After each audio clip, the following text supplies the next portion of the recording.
चाय के साथ पकोड़े तो अक्सर आपने खाए होंगे और आजकल तो बरसात का मौसम है, तो जैसे ही बरसात हो जाती है तो हमारा अंदर से फीलिंग निकल कर आती है कि पकोड़े बन जाने चाहिए चाय के साथ।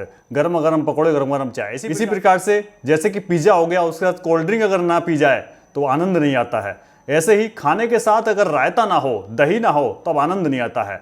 लेकिन क्या आपको पता है कि ये इस प्रकार की फूड हैबिट्स, ये फूड कॉम्बिनेशंस बहुत पॉइजनसली आपको नुकसान करते हैं। अब कुछ लोग बोलेंगे हम तो जमाने से खा रहे हैं, हम तो 10-20 सालों से खा रहे हैं, हमें तो कोई दिक्कत नहीं हुई। तो हो सकता है आपको दिक्कत ना हुई हो, लेकिन इसका कहने का मतलब ये भी नहीं है कि वो दिक्कत आपको एकदम से होगी या फिर सभी लोगों को होगी।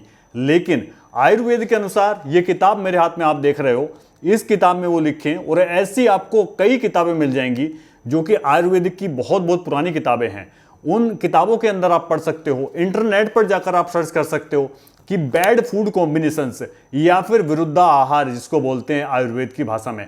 तो आज मैं आपके साथ वही साझा करूंगा कि कौन कौन से विरुद्ध आहार हम लोग जनरली करते हैं। बहुत लोग करते हैं, मैंने देखा है, जब शादी पार्टियों में खाना खाने जाते हैं, खासकर बाहर रेस्टोरेंट में खाना खाने जाते हैं, तो आप जरूर करते हो ये मिस्टेक्स। तो वो मिस्टेक्स समझ लेते हैं कौन कौन सी हैं, और इन मिस्टेक्स को सुधार कर आपके स्वास्थ्य लाभ में कई प्रतिशत का लाभ आपको देखने को मिलेगा, लेकिन धीरे धीरे देखने को मिलेगा, ठीक है। और इसी प्रकार के बैड फूड कॉम्बिनेशंस के कारण बहुत लोगों को स्किन की बहुत ज्यादा परेशानियां हो जाती हैं। वो भी कौन सा फूड कॉम्बिनेशंस है, इस वीडियो में जानने की कोशिश करेंगे।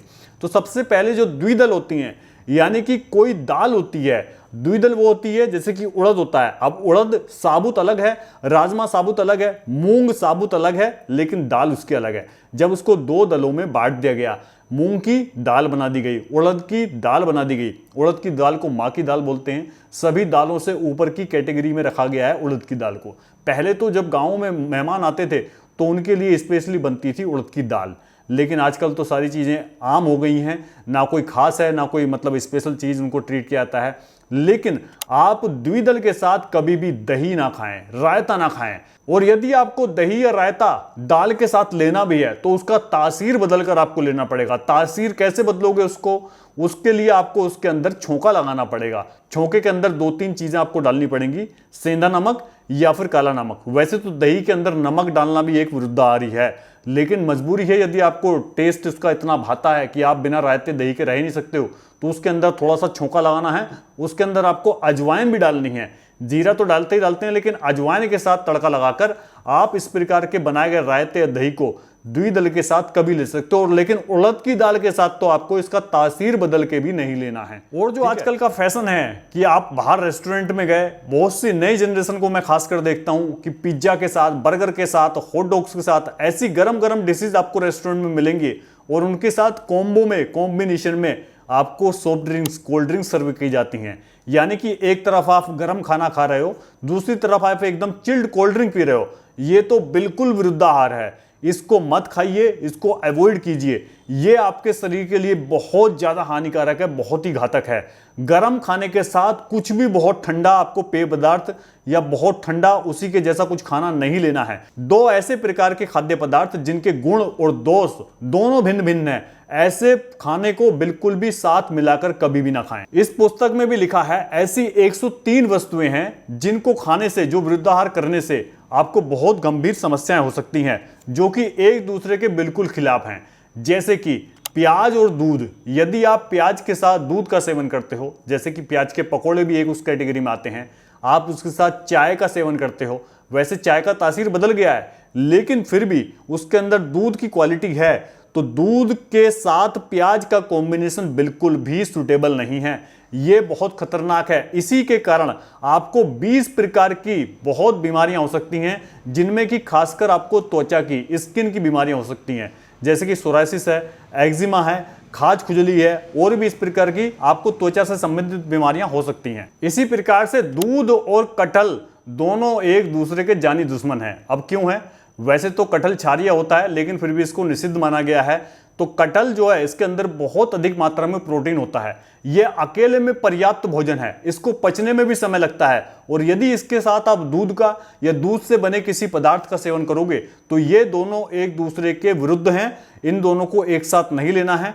दूध के साथ कटहल कभी भी भूलकर आपको नहीं लेना है। वैसे तो खट्टे फल दूध के साथ कभी भी नहीं लेने चाहिए, ये दूध के बिल्कुल विरुद्ध हैं, बिल्कुल अनुरूप नहीं है कि आप कोई भी खट्टा फल या फिर कोई खट्टी सब्जी दूध के साथ आप उपयोग करो। लेकिन भगवान की बनाई हुई एक फल ऐसा है जिसको बोलते हैं आंवला। आंवला खट्टा होता है, लेकिन यह केवल एक भगवान के द्वारा बनाई हुई ऐसी चीज है जिसको कि आप दूध के साथ उपयोग कर सकते हो। इसके अलावा जो भी खट्टे फल हैं, जिन खट्टे फलों का आप रस लेते हो या फिर फल खाते हो, दूध के साथ उपयोग नहीं करना है।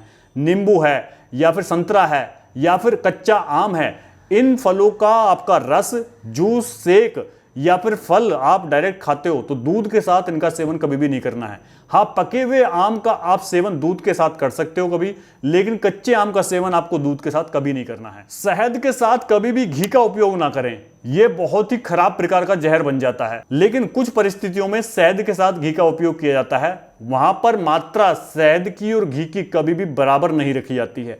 शहद के साथ यदि घी का उपयोग आपको करना पड़ रहा है तो घी और शहद की मात्रा बराबर नहीं होनी चाहिए, इस बात का आपको ध्यान रखना चाहिए। कुछ लोगों में, कुछ समाज में इस प्रकार का मानना है, जब एक नए बच्चे का जन्म होता है तो वहां पर उनको गाय का घी या घी और शहद मिलाकर साथ में चटाया जाता है।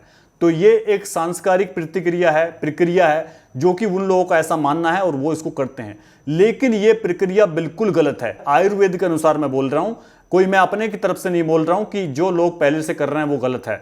यदि आपको घी या फिर शहद बच्चे को चटाना है तो वो दोनों अलग अलग आप चटा सकते हो, या तो घी चटाइए या फिर शहद चटाइए। लेकिन इसी के साथ साथ जब ये जहर बन जाता है जो विष रूपक है, घी और शहद एक साथ मिलाने से, तो कई बार ये कुछ ऐसी परिस्थितियों में लाभान्वित भी होता है, लाभकारी भी होता है। यदि कई बार ऐसा हो सकता है, बहुत ही कम केसेस ऐसे होते हैं, जबकि बच्चा पैदा होने के बाद तुरंत बच्चे का रंग जो होता है वो तांबे के जैसा परिवर्तित होना शुरू हो जाता है।